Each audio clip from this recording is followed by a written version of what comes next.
Welcome to another in our series of Kehillat Israel podcasts. This is a recording of Rabbi Amy Bernstein's weekly Friday morning Torah study.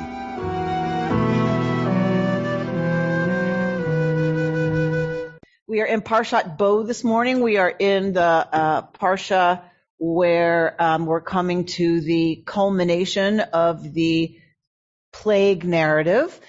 And so we are at the place where the courtiers of Paro, the officials, heads of the court, have already turned on Paro and have said, do you not get it that Egypt is already destroyed?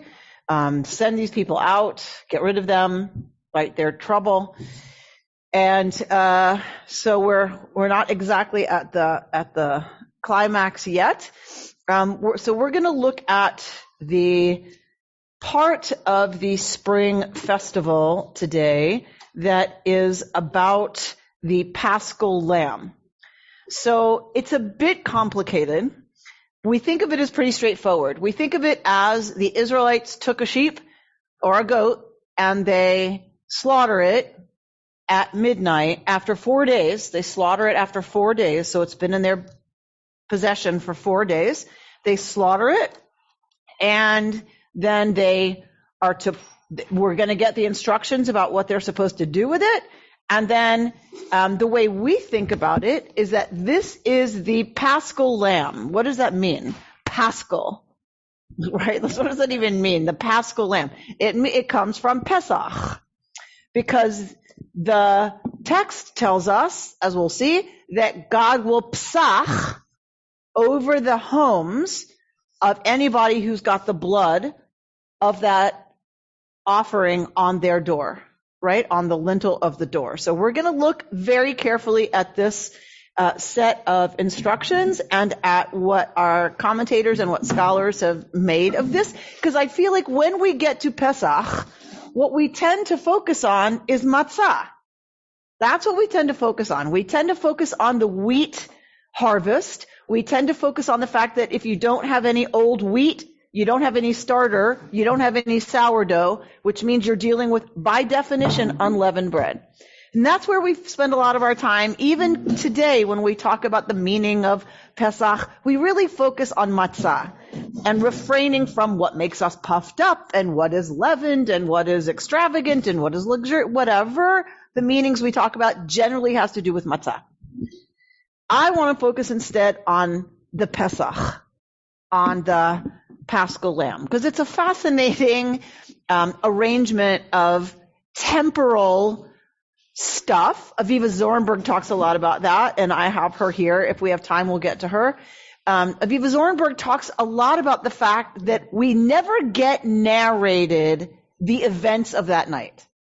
We get told what's going to happen, and we get told that in the future, your children are going to ask you, why are we doing this? And you're going to tell them because of what the Almighty did for me in the land of Egypt. We never get the events of that night narrated.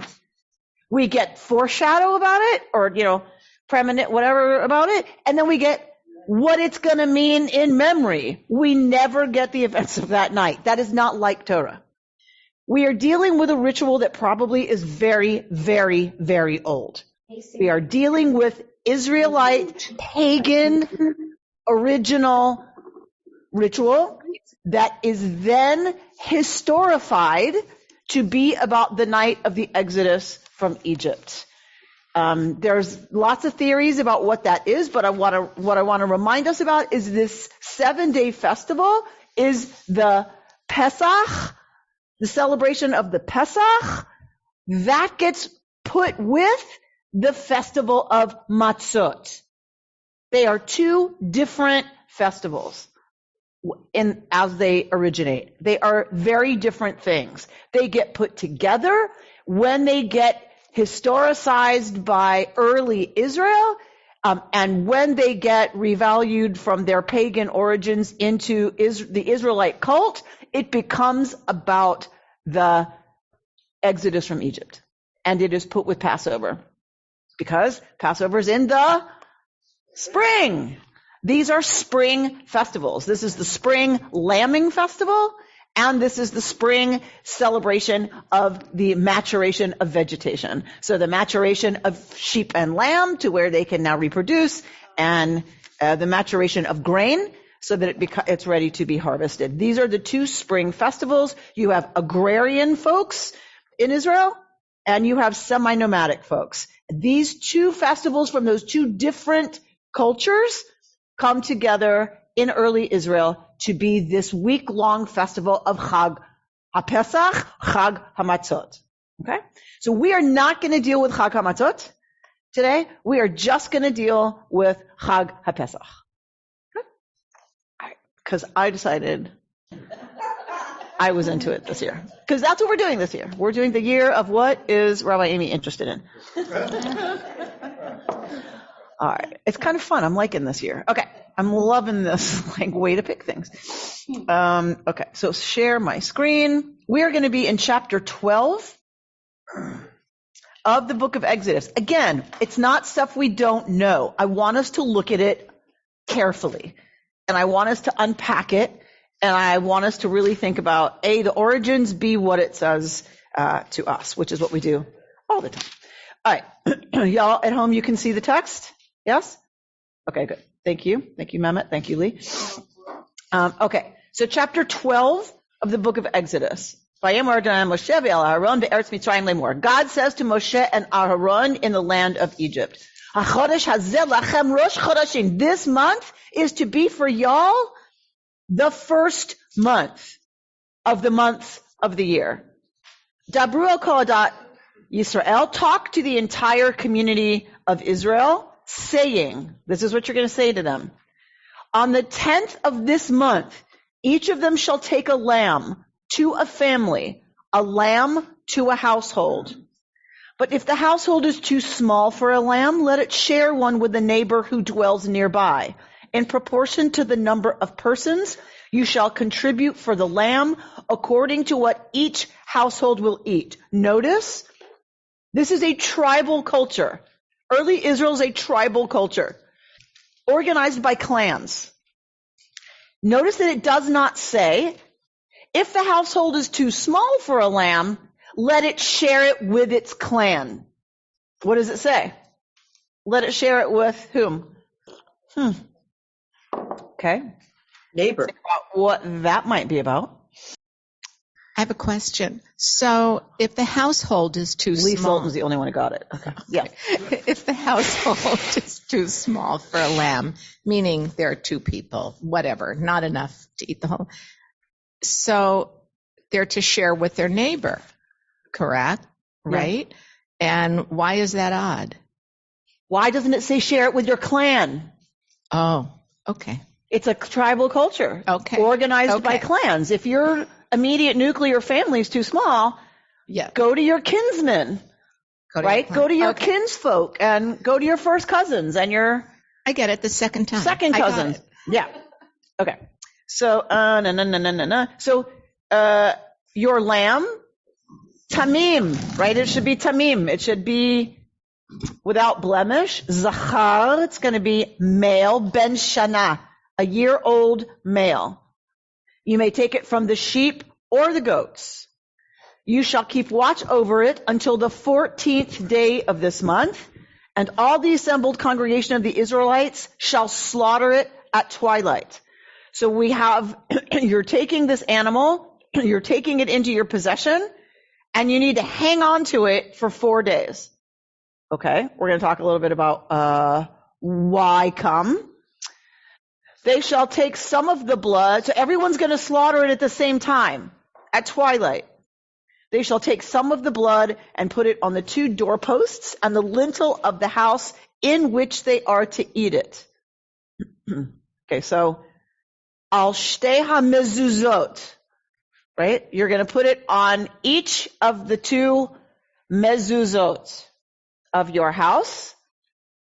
They shall eat the flesh that same night. They shall eat it roasted over the fire with what? Matzot and maror. Okay, how many of y'all ever went to a Seder and heard here are the 3 things that have to be done to fulfill the commandment of having a Seder? Pesach, matzah, and maror. This is why. It is this text. So Pesach, Matzah, and Maror are the original, excuse me, are the original Pesach meal. Where's the original Pesach meal eaten? In Egypt.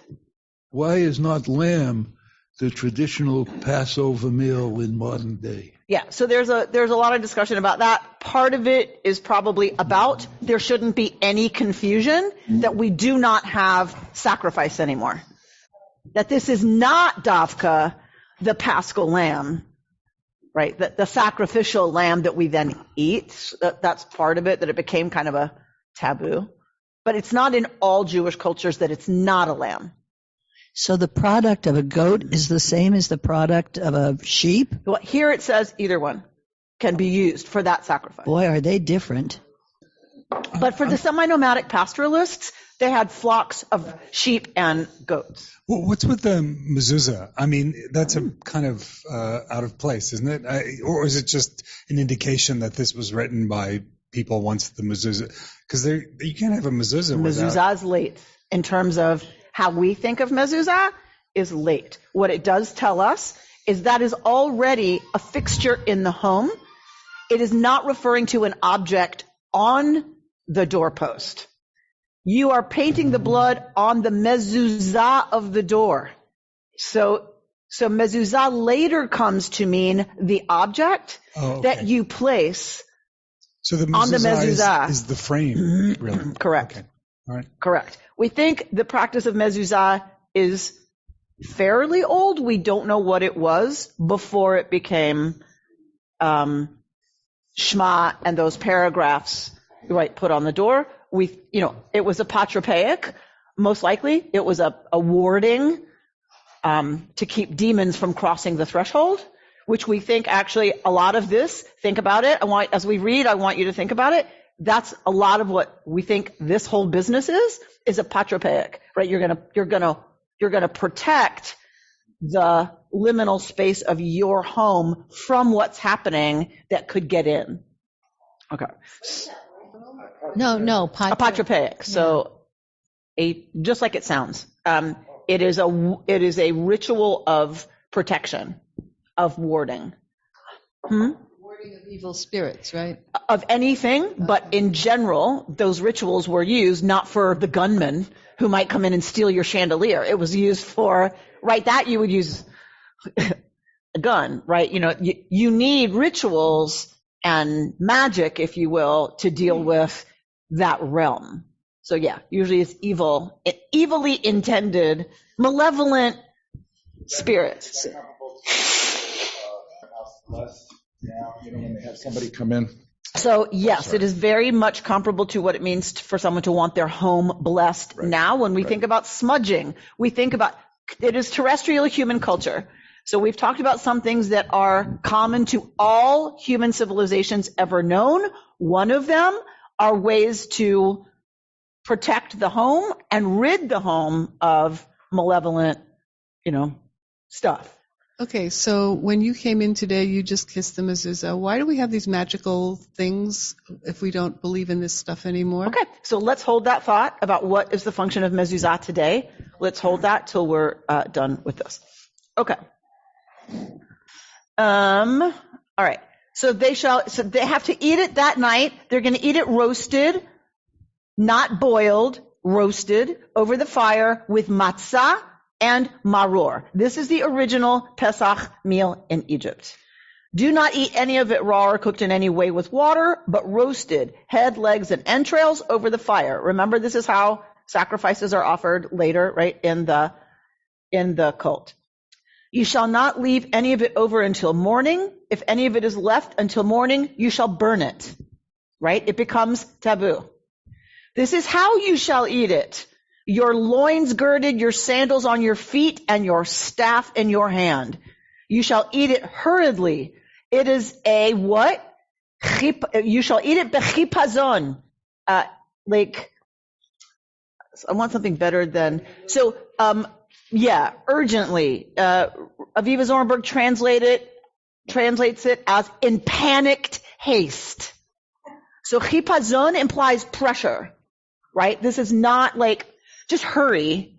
This is like panic kind of hurry. That's how you are to eat it. Okay? So we're not told yet.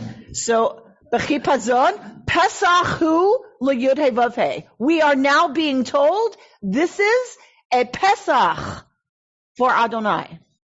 Okay? We'll take your word for that. Like it's a Pesach for Adonai.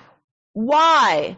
Here we go. Here, this vav is going to connect it for us. Ve'avarti ve'eretz Mitzrayim balayla hazeh. For on that night, I will go through the land of Egypt and strike down every male firstborn in the land of Egypt, both human and beast, and I will mete out punishments to all the gods of Egypt. I, Yud He Vav He. So we're getting told what's going to happen. This is a Pesach because God says, I'm going to Pesach, right, in the future. And the blood on the houses where you are staying shall be a sign for whom? You. When I see the blood, I will pass over you, right? Ufasachti alechem. Do you see? If you look at this word that I'm circling with my cursor on the screen, ufasachti, fe, samech, chet. That's Pesach. So this is why it is a Pesach to God, because God is gonna Pesach over the homes that have the blood on it. I will pass over you so that no plague will destroy you when I strike the land of Egypt. And this day will be for you one of memory. V'chagotem oto chag, and you will chag a chag, right? You will festify a festival. L'yud he vav he, to God, ledorotechem, for your generations. Chukat olam, it is a chok, forever, techaguhu, that you will festify. Then, right? Okay. Shivat yamim matzot tochelu. Now what do we get? 7 days you shall eat unleavened bread. On the first day you shall... Okay, right, we go from this huge drama to, oh, by the way, we have this agricultural business we need to slap onto this. So that both traditions are represented in the national narrative that you're now going to publish and ask all of this new nation called Israel to purchase. If you want them to buy the book that's our national history now, you better have both the Pesach and the Chag HaMatzot in the book. So, oh, right, we got to put Chag HaMatzot in there. Boom, there it is. Do you see how little drama there is around that? Like, okay. Okay, quick question. Why does it say, and the blood on the houses where you are staying shall be a sign for you? Why, Jody, do you think we're not going to get there? That's exactly where we're going. Okay.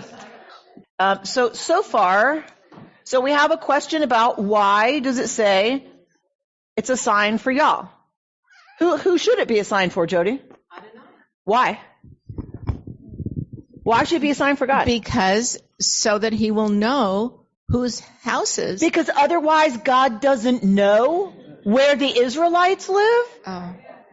Oh, so it can be a sign for you because you got to be ready to go. Gather your They people. could be ready and not put the sign on. I don't know.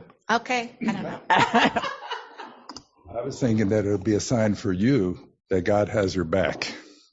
It's a sign for you that God has your back. How? How is it a sign that God has your back? God hasn't done anything yet. I'm giving you reassurance. By putting that blood on the door, I'm going to skip right over you. And go, Okay, and go so to somehow it's a sign for the Israelites so that they don't panic. Correct. That I'm not coming for you. They don't have doubt. But don't they have to trust that to not panic? Yeah. So it's kind of a bit of a circular experience there, right? Like that only comforts me if I trust you. It only comforts me if I believe that. So wouldn't it be a buy-in? So is it a buy-in? Say more. That we believe you're going to save us. We'll do what you say. And by doing it, ma'aseh v'nishma. Okay, so friendly amendment from Mark is, it doesn't mean I trust you're going to save me. It says I opt in to the belief that this is going to work. That is where a lot of our commentators want to go, is that this is a sign for the Israelites to opt in. All right, so let's look at what some of our folks do with that. Isn't it also a statement that freedom begins inside you and not outside? So, meaning on the inside, right? By you self-selecting, what Mark was saying, by you buying in, that's the beginning. And if you don't buy in, you can't depend on God to come. So you have to do something, you Israelite, right? Right. Let's look at Rabbi Lawrence. Let's start with Rabbi Lawrence Kushner, page 5 of the handout that I just gave y'all. May I comment first? Yeah. What? Well, the opt-in is the same thing of the crying that the disturbance, the crying that Israelites had when Moses first. Beautiful, George. George reminds us that God couldn't do anything about beginning the process of liberation until the people let out a big old sa'aka, till they let out a cry. They had to do something. And we're going to see it again at the water when God says to Moshe, tell the people to move forward. Why are you crying out to me? They have to do something. The water can't split until they move forward. This is very much, I think, our theology. I think it's very much our mythology. I think it's very much about our relationship with the divine. Very good, George. This is, and even if it's not necessarily there in the text, explicitly, it is very clear that it happens over and over and over again, that the way we interpret these texts from very early on is about you have to act. God can't do it for you. Is this also, some of the interpreters and the writers have also said a number of Israelites chose not to go. So that is another commentary. Yes. Right? But to your point, Richard, it says, Ibn Ezra says, and the blood shall be to you for a token. This shall be for you a token so that your hearts will be strong and will not weaken as you hear the cries of the Egyptians when their firstborns die. Via whom? Whom is sent to deal with the killing of the firstborn? The mashchit, the destroyer. There are some people who want to trace this ritual to a very, very old belief in pagan Israel, so proto-Israel, pre-Israel, that there is a mashchit, there's a destroyer, and it comes for little children and that are bugging it by crying. And if you think about lots of theology from the pagan world, the gods are upset by the kind of noises that humans make. It disturbs them. So that we have lullabies from Mesopotamia that talk about protecting children from the destroyer. I will pass over you, and there will be no plague among you, because I will see the blood. The blood will be a sign to the destroyer. So it's to that aspect of God that God has already unleashed. Once God unleashes it, God can't call back or control the mashchit. It's out there. It's begun, and God can't stop it. It's an aspect of God that God has already put into play. So the blood becomes a way to stop the mashchit from, blood is the life force. It stops the mashchit from coming in, and one has to opt in, because if one doesn't, the mashchit, there's nothing to keep the mashchit from coming over the threshold. Okay, but let's look at Larry Kushner, Rabbi Lawrence Kushner. This sentence here, the end of sentence 2. Above all, what are they supposed to take? A lamb that is also an Egyptian god. In every household of slaves who have so nearly assimilated the culture of the oppressor that they cannot even believe Moses when he comes to them, right? Moses tells them to slaughter the lamb god. Does God not know whose house belongs to whom? No. It is a sign for the one of, it is not a sign for the one of being. It is a sign for the slaves. It is a choice for them, an existential crisis, an unequivocal deed that may not be ignored, reconsidered, or postponed. The Egyptians know we own the God. They've seen it. That's why we have to hang on to it for 4 days. So everybody knows you're somebody who has one of the Egyptian gods in your garage. Come tomorrow, and its blood is on our door. And we leave with Moses, or they will surely kill us. A slave who can kill the master's God is no longer a slave. And if we are afraid to kill the lamb, then we may not leave with Moses. We may pretend we are still one of the people Israel, but it will only be pretending. And this then is the first part of the transformation of consciousness. One must irrevocably choose to destroy the God of the oppressor, which you have taken into your home. It cannot be done in secret or postponed for even a day. You must stake your very life upon it. You must not go outside your door until morning. Now it is in the hands of the one of being. And then we're told God's going to go through Egypt, right, and execute judgment. This is the second stage, that the one of being would settle the score. I personally am not an angel. For once the alien God is destroyed, the forces of transformation are set into motion throughout the entire land, all during the night. You must remain in your hut while other powers do their work. Layers of consciousness, both within and beyond our psyche, are now also freed to continue the work. Sorry, is that why in the previous thing, when you slaughter the lamb, you're all dressed up and ready to go? Is it because you better be, because they're going to piss some people off? Is that what the thinking is? Yeah. So your luggage better be packed. Yeah. Because ain't no delay in taking this flight. Right? There's one plane out of here. Is there any talk about, there's this notion in war, which is kind of collateral damage. I mean, you see it now in Ukraine, and in a way, there's a lot of collateral damage. I mean, you could just kill Pharaoh and his son and say, okay, but in a way, the entire population, you're sort of, I understand why you do that, because it's like, okay, get these people out of here. But there is this notion of like, oh, poor, it's like bombing those cities in Germany or whatever. So does anybody discuss that? So one thing to remember is that these texts are written by people who live with war. Yeah. They're not writing about a fantasy world. They're writing about the way the world really works. And when you have war, when you've been given 9 opportunities over 3 years to avert this war, and you don't, your people are going to suffer for your decision as a leader. That's just how it is. Yeah. Right? So it's not happy. It's not, it's not idyllic. It's not, right? It's what it is. It's also what the Pharaoh did, his order to kill. So it's also justified. Right? That it's justice, that you killed the male infants, therefore yours become forfeit if you choose to go to war. Again, we don't have to like it. It doesn't have to be a happy story.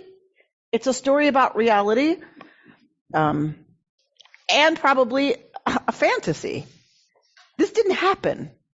So it's a fantasy by a tiny little people between the massive empires of Mesopotamia and Egypt. These are the empires these are the masters of the universe.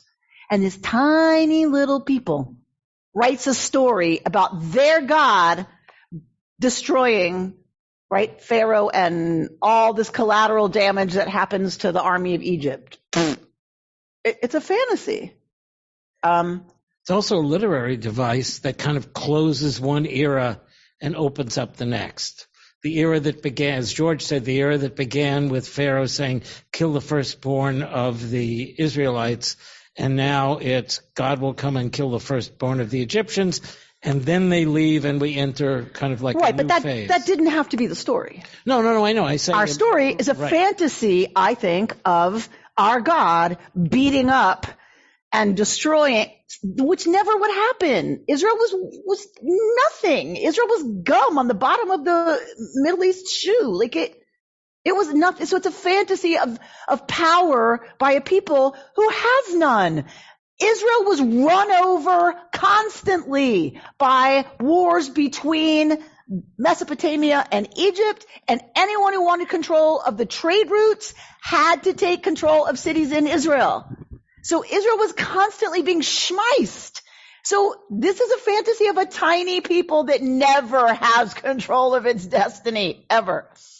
Yeah, it was also necessary to show God hardened the heart of the Pharaoh to show his power, because who's going to believe this crazy man Moses?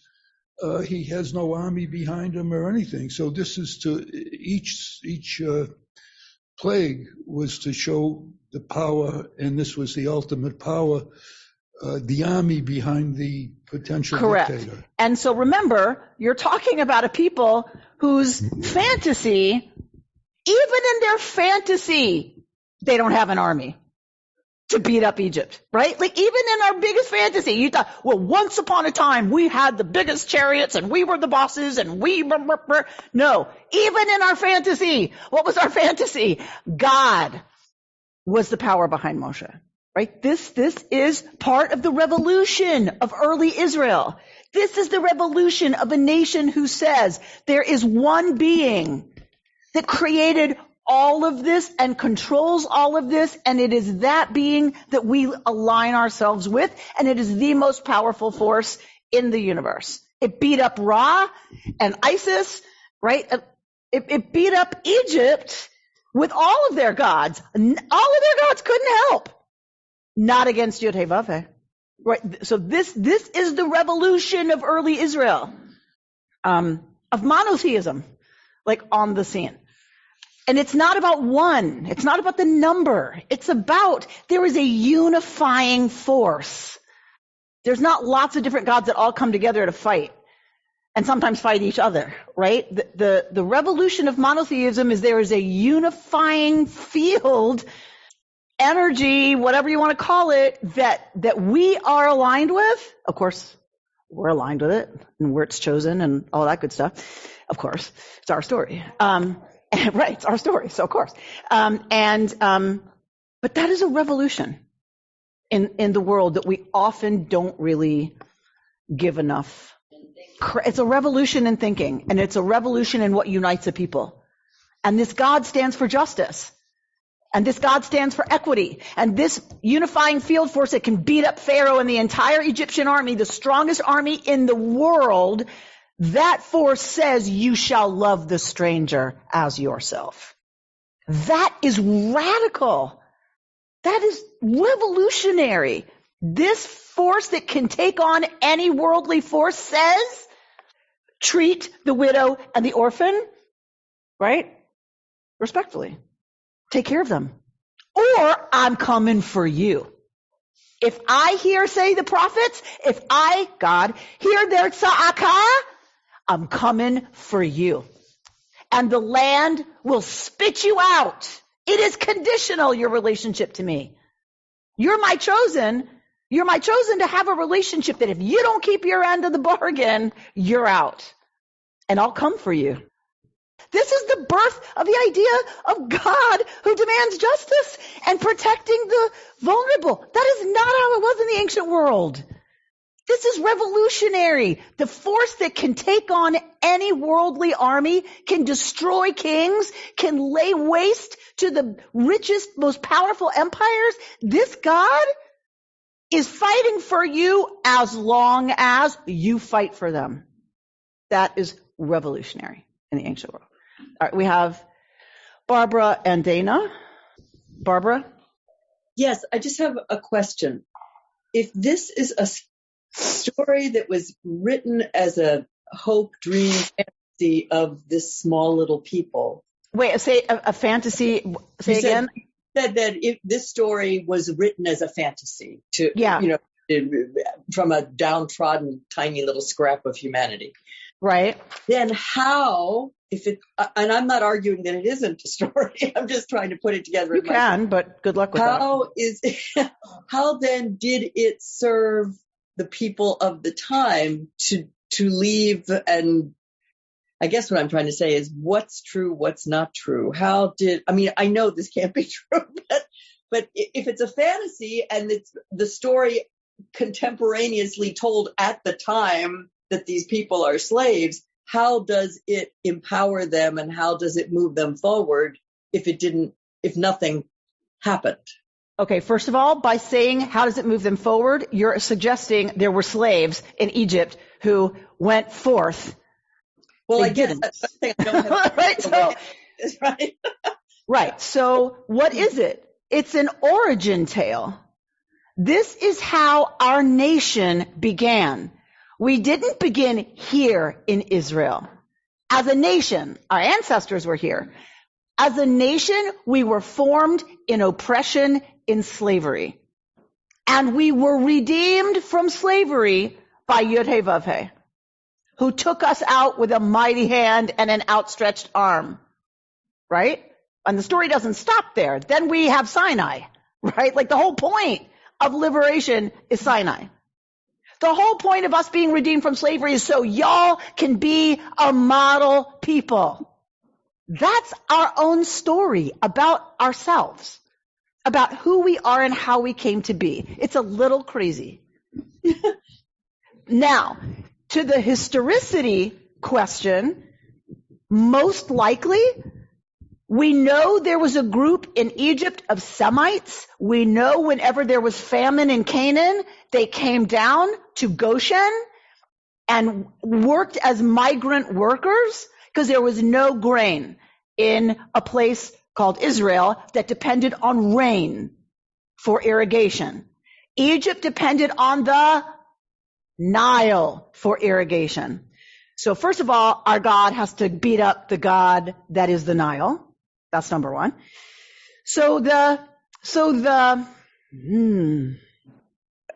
What was I saying? Okay, so they would come down from Canaan when there was famine, and they would be in Goshen. We know there was a group called Apiru, which was a group of these Semites who were in Egypt who suffered oppression.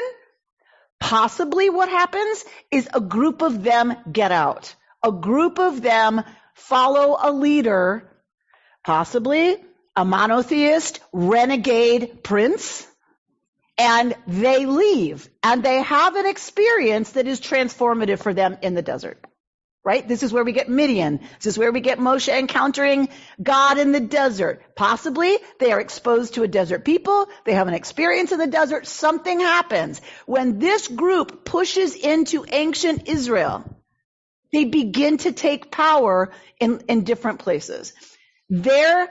Their understanding of their history has them challenge the Canaanite system. It's like a feudal system of lords who own the land and serfs who work the land. When they start to take power and start to convert people to their way of understanding things and how things should be, the Canaanite population resonates with this story of liberation from oppression. The Israelites who are pushing in change things so that the Canaanites say we resonate with their story. And it becomes adopted by the Canaanites who become early Israel. We know there was no conquering of Canaan. Israelite material culture develops in Canaan. What does that mean? That means they were Canaanites. The mass majority of Israelites, of early Israelites, were converted Canaanites. So whoever this group is has this experience. So it's not that there's zero historicity, but it is certainly not the entire slave class of Egypt and Pharaoh's army, right? Like maybe there was a skirmish and they won. And they were outnumbered, and miraculously they won. That becomes this huge fantasy of this relationship to Yud Hey Vav Hey who takes them out. And they may have understood, this small group, that that's the power and the force that took them out. Okay? So that's in a nutshell. And I need to do it. And thank you for the reminder. I need to do it every few years. Because people are like, well, if it never happened, why did we do Passover? Right? So we have to have this conversation every couple of years. Maura Tenzer, don't even get her started with me about this. Maura Tenzer has never forgiven me for saying it didn't happen. Okay. All right. No, hang on. Because I had Barbara and somebody else. And where'd they go? So, Carol. The hardest thing for me to deal with is the children, the babies, the firstborn thing. Yeah. Why couldn't he kill the father? Why not? Why? Well, Pharaoh demanded Hebrew infants be murdered. What is justice? an eye for an eye? Yeah. Really? Yes, really. That seems... Yeah, because we live in the modern world where we don't have to deal with it. Oh, okay. We're dealing with the people who saw this all the time. They saw invading armies murder babies all the time. Their story, though, says God gave Pharaoh 9 tries. Okay.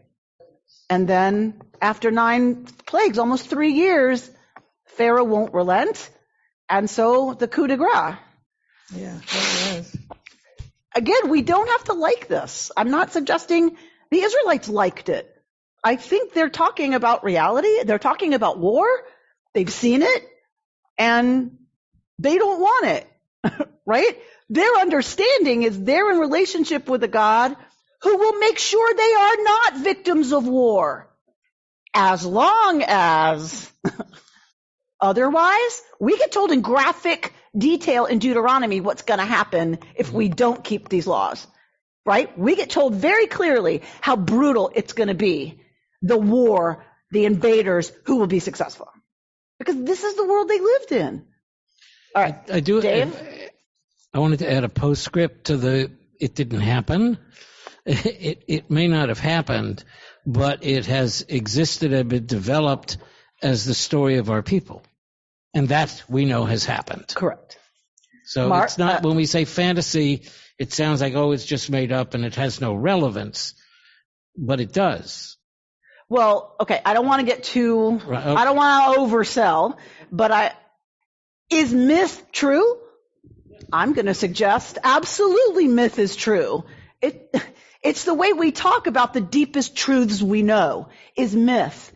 And that is what we're dealing with here. It's our people's mythology. And for me, there isn't anything more true. History, go figure out which version of history is true. Right? We're seeing this in our own country right now, a reckoning with how our history has been told, right? The victors tell the story, right? I think myth is way more accurate, if you want to call it that, right? Okay, why do people keep disappearing? Dave Russo, where are you?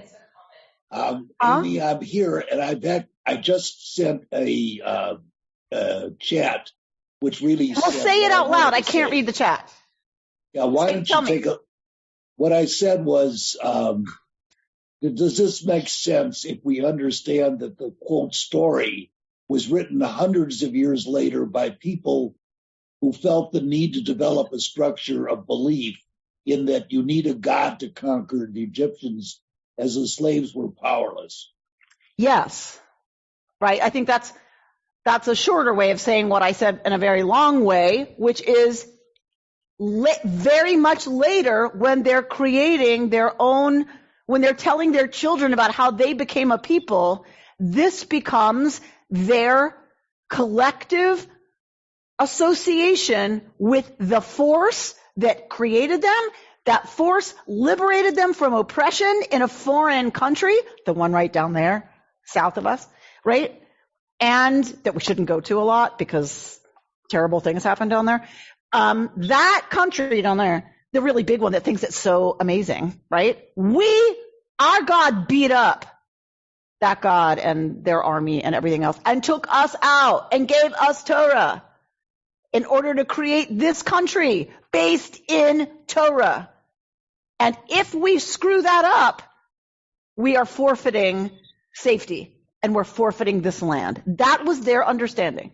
Amy, wasn't this more also of a need for the powerless to find some force to give meaning to their life? Because, and we see this in the belief in religion all today. Are we different? Am I any different? No. Rabbi Amy, because I keep disappearing, I just wanted to note, this is Dana, that, every Friday night at Shabbat, we,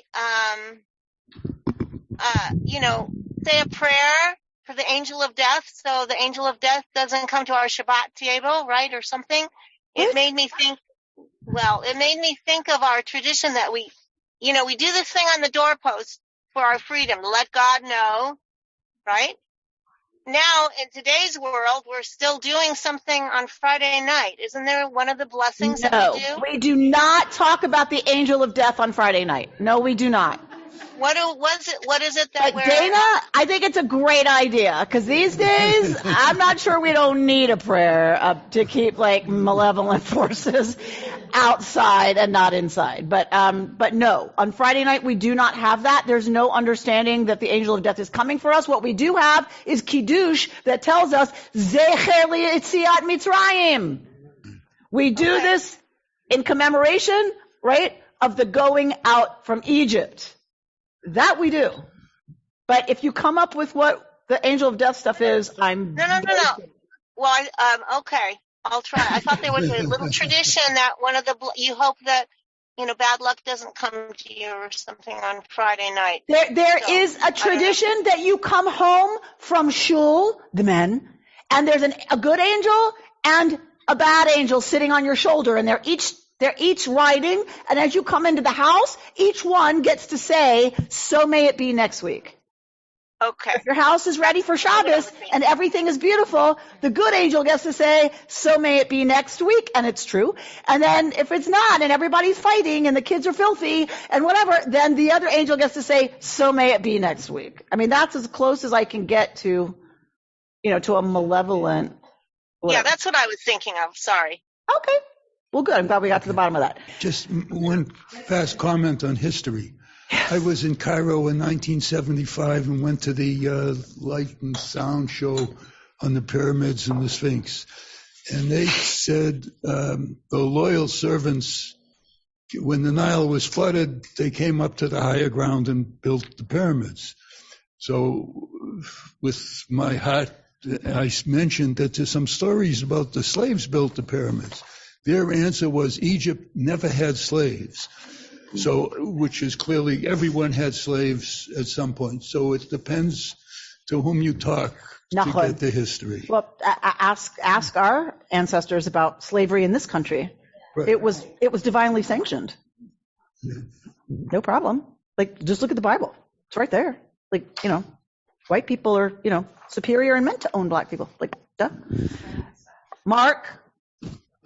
This may not be something that's relevant, but I was wondering if you have any ideas about how all of this relates to the Mesolithic revolution and the change from an animistic religion to a more monolithic or theocratic religion. There's a wonderful book by Karen Armstrong that talks about this called The Axial Age. Where she says that universally there is this move, that it is a part of the evolution of the human species, and that yes, it's happening in early Israel, it's happening in Egypt with Akhenaten, it's happening in China, it's happening in India, it's happening all over the world during the axial age. That there is this collective move. And that it's all part of the same thing. And she then wrote a book about the next axial age is upon us. That the next shift in human consciousness that will determine the fate of the planet is upon us. And she's asking us to be cognizant of the direction we're evolving, because that will define the future of life on this planet. Who's the author? Both literally, whether or not there will be life on this planet, but also what is the quality of life for human beings and other creatures on this planet. It will be up to how we evolve in the next axial age. which is a coming. All right, I want to go back to one of our commentators because I think, because it's just such good stuff. This is my classmate, Toba Spitzer, from the amazing class of 1997. We are famous in the Reconstructionist movement. They hate seeing a bunch of our names on anything to which we will be attending because they know it'll get a little rowdy. They were very worried when we were getting our didn't die degrees. They were very worried that there was going to be a bunch of us in the house for graduation. They were like, 97's coming. Okay, here it is.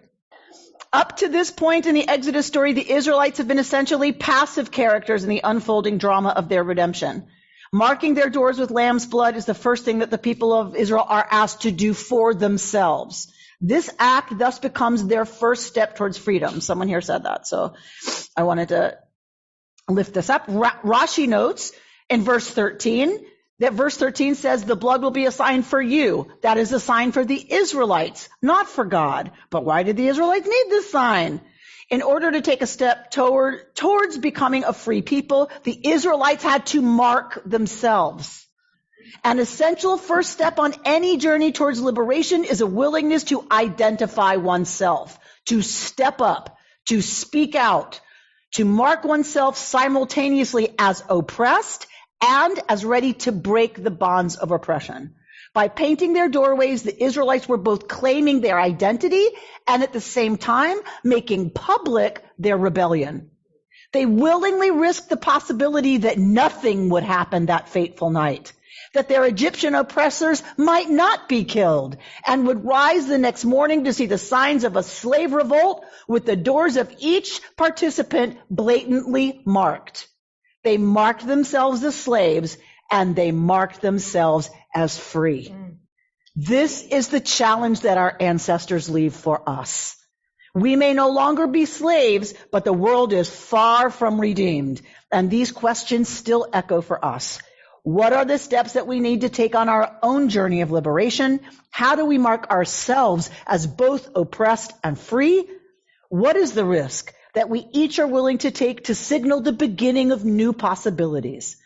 As the Israelite slaves were willing to mark themselves and take that first step, so too may each of us be willing to stand out, speak up, and make our mark on the road towards freedom. Page 7, Daniel Fink is talking about the fact that we get the plague of darkness, right? And then death. This is Parshat Bo. It's all about, right, darkness and death. The darkness of Bo is inseparable from devastation and death. It is therefore a source of intense trepidation, not only for the Egyptians, but also for our Israelite ancestors and for us. When on the journey of our lives we find ourselves cast into dim places, we tend to reach desperately for light.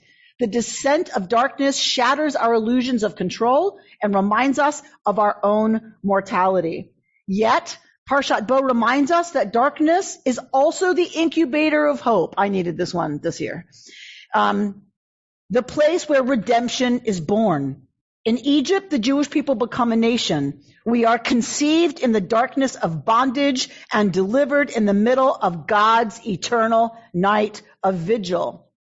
In her book, When the Heart Waits, Sue Monk Kidd urges us to think of the divine dark that descends upon us all as a womb rather than a tomb. She asks, could it be that seeking real light comes only by dwelling for a time in the dark? Everything incubates in darkness. Whenever new life grows, darkness is crucial to the process. So why have we made God into a rescuer rather than a midwife? Parshat Bo challenges us to imagine God as a midwife, to embrace our night vision. The poet Theodore Rutke writes, in a dark time, the eye begins to see. In their Egyptian midnight, our terrified ancestors caught their first glimpse of freedom.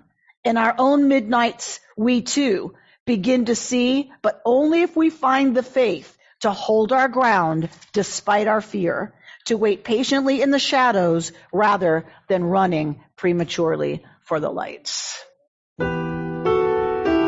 You've been listening to Rabbi Amy Bernstein's Friday Morning Torah Study from Kehillat Israel in Pacific Palisades, California. For more information, go to our website, www.ourki.org.